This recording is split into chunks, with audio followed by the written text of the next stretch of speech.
మీకు నేను ఒక దేవాలయ ప్రాంగణంలో శివమహాపురాణ ప్రవచన సందర్భంలో మీకు ఒక విషయం విజ్ఞాపన చేస్తున్నాను. బహుశా మా దొరగారికి ఒక్కరికి తెలిసేమో, ఆయన నాకు పేరు జ్ఞాపకంలో లేదు. ఈ ఊళ్ళోనే ఒక వ్యక్తి ఉండేవారు. ఆయన ఒకసారి మా ఇంటికి వచ్చి ఒక్కసారి మీకు నమస్కారం చేసి వెళ్ళిపోతానని చాలా వ్యగ్రతతో అన్నాడు. సరే చెయ్యండి, కానీ అది మీరు నమస్కారం చేస్తానన్నట్టు లేదు, ఒక్కసారి మిమ్మల్ని కొడతానన్నట్టుంది.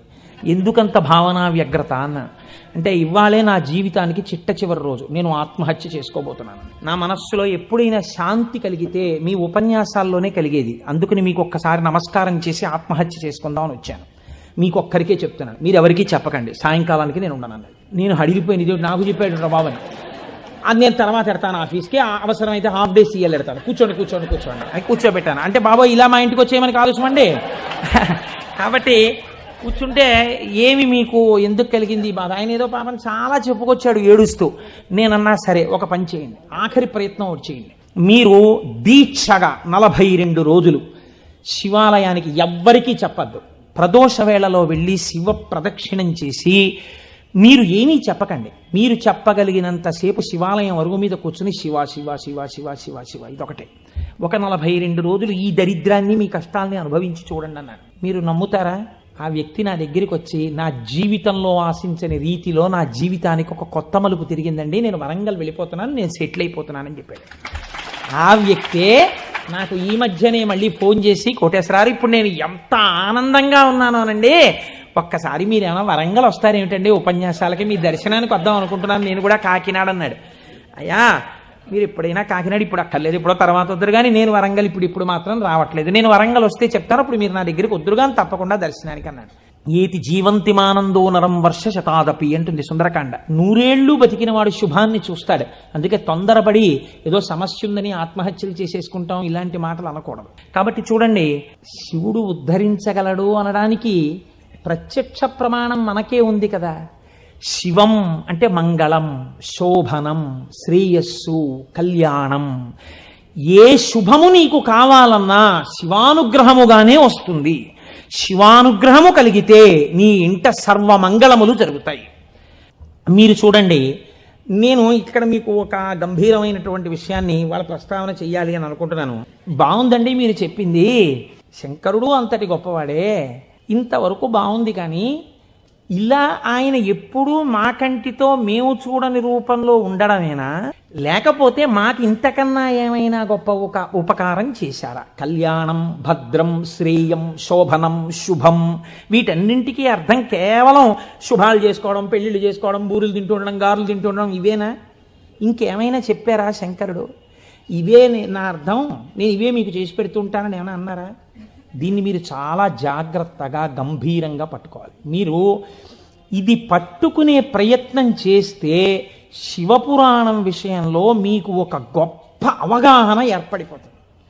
కాబట్టి చెవులు రిక్కించి చాలా జాగ్రత్తగా వినే ప్రయత్నం చెయ్యండి. కదిలినటువంటి శివుని యొక్క స్వరూపాన్నే నటరాజమూర్తి అని పిలుస్తాం. తనలో తాను రమించిపోతున్నటువంటి శివుడు అలలు లేని సరస్సు. కాబట్టి తనలో తాను రమిస్తుంటాడు, కదలిక ఉండదు. ఇప్పుడు అదే శివుడు సృష్టికర్త, స్థితికర్త, ప్రళయకర్తగా ఉన్నాడు అనుకోండి, కదులుతూ ఉంటాడు. ఈ కదిలినప్పుడు నటరాజు నాట్యం చేస్తుంటాడు. నటరాజు సృష్టి స్థితి ప్రళయకర్త అయి నటిస్తున్నప్పుడు పక్కన దగ్గరగా ఎవరైనా నిలబడతారా? నిలబడి అలా చూస్తూ సంతోషపడిపోయే వాళ్ళు ఎవరైనా ఉన్నారా నటరాజుని? శ్రీ మహావిష్ణువు అంతటి వారు అసుర సంధ్య వేళలో మధ్యలో వాయిస్తూ ఉంటారు, శంకరుడు నాట్యం చేస్తుంటే ఇద్దరే చూస్తారు. అలాగా మిగిలిన వాళ్ళందరూ నటరాజ తాండవమునందు సహాయం చేస్తుంటారు. ఆ ఇద్దరు ఎవరో తెలుసా? ఒకరు వ్యాఘ్రపాదుడు, ఒకరు పతంజలి. వీళ్ళిద్దరే చూస్తూ ఉంటారు. వ్యాకరణ మహాభాష్యం చెప్పేటప్పుడు 1000 మంది 1000 రకాలైన ప్రశ్నలు వేస్తారు. 1000 మందికి ఒకేసారి జవాబు చెప్పాలి. కాబట్టి ఇప్పుడు తాను ఎలా చెప్పాలి? తాను ఆదిశేషుడు కనుక శేషాంశతో చెప్పాలి, 1000 నాలుకలతో చెప్తాను.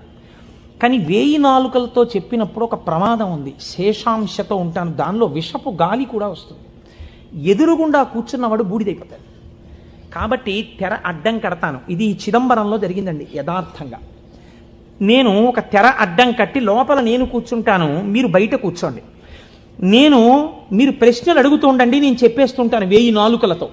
ఒక్క నియమం, 1000 నాలుకలతో నేను కష్టపడి 1000 మంది శిష్యులకు సమాధానం చెప్పడానికి కూర్చుని ఉండగా ఎవడైనా సరే నేను పాఠం పూర్తయిందనే లోపల లేచి వెళ్ళిపోతే వాడు బ్రహ్మరాక్షసుడైపోతాడని చెప్పి శాపం పెడుతున్నానన్నారు. 1000 మంది శిష్యులు కూర్చున్నారు. కొంతమందికి అసలు ప్రారంభంలోనే అనుమానాలు ఉంటాయి.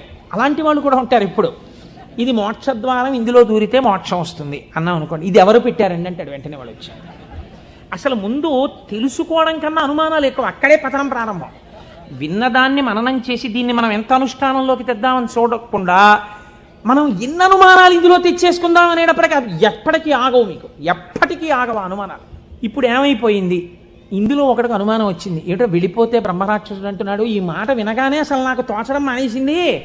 అసలు ఈయన మొదలెట్టే లోపలే కాసేపు బయటికి వెళ్ళి తిరిగి వస్తే మనశ్శాంతిగా ఉంటుంది. పాఠం మొదలెట్టే లోపల వచ్చేద్దామని ముందే వెళ్ళిపోయాడు ఆయన. పాఠం మొదలెట్టేటప్పటికి వద్దాం కాస్త మనశ్శాంతి వస్తుంది. లేకపోతే ఈయన ఏమిటో లోపల నేను 1000 నాలుకలు అంటున్నాడు, తెరత్తకూడదు అంటున్నాడు. ఓరు నాయనో ఇదంతా ఏ గొడవగా ఉంటుందో, వెళ్ళిపోతే బ్రహ్మరాక్షసుడు అంటాడు. ముందే కాస్త తిరిగి వస్తే, అలా తిరిగి వచ్చేస్తే కాస్త మనశ్శాంతిగా ఉంటుంది. అప్పుడు వచ్చి కూర్చుందాం పాఠానికని ముందే వెళ్ళిపోయాడు ఆయన. అంటే ఎలా ఉంటారో చూడండి లోకం. ఇప్పుడు పతంజలి వ్యాఖ్యానం మొదలుపెట్టారు. 1000 నాలుకలతో చెప్పేస్తున్నారు ఆయన పాఠం. ఒక ఆయనకి అనుమానం వచ్చింది. ఏమిట్రా 1000 మంది అడుగుతున్నాం, 1000 మందికి చెప్పేస్తున్నాడు సమాధానాలు, ఎలా చెప్తున్నాడు రా ఈయన? తెరడ్డం కట్టాడు, నేను చెప్తాను లేండి అన్నాడు. నిజంగా అసలు ఎలా చెప్పగలుగుతున్నాడో ఒక్కసారి చూద్దామని.